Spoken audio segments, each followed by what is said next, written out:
एक दिन सास ने बहू से कहा, बहू मुझे एक बात तो बता, मैं तुझे इतना डांटती हूँ, कोसती हूँ और बुरी बुरी बातें कहती हूँ और तू पलट कर भी जवाब नहीं देती है, ना ही गुस्सा करती हो, बस हंसती रहती हो।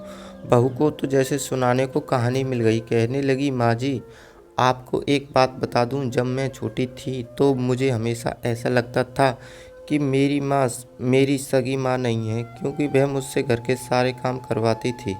कोई काम मुझसे गलत हो जाता तो मुझे डांट भी पड़ती और कभी कभी तो मार भी पड़ती, लेकिन माँ थी वह मेरी। मुझे उनसे डर लगता था, कभी कभी गुस्सा भी आ जाता, लेकिन मैंने कभी उन पर गुस्सा नहीं किया। यहाँ तक कि जब मैं कॉलेज से थकी हुई घर आती तो कुछ देर आराम करने के बाद तुरंत मुझे सारे काम करने पड़ते।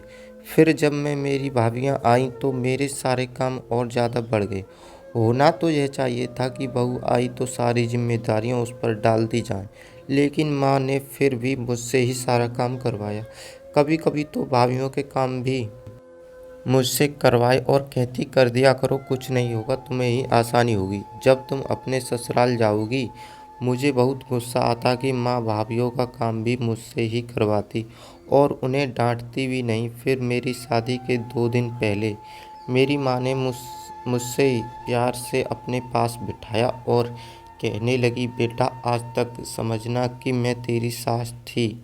मैंने तुझे प्रैक्टिस करवा दी और तुझे बता दिया कि किस की सास ऐसी भी होती हैं, लेकिन अब तेरी शादी हो रही है तो आज से मैं तेरी माँ हूँ। बेटा जब तुम्हारी सास तुम्हें कुछ कहे तो समझना कि जैसे मैं ही डांट रही हूँ।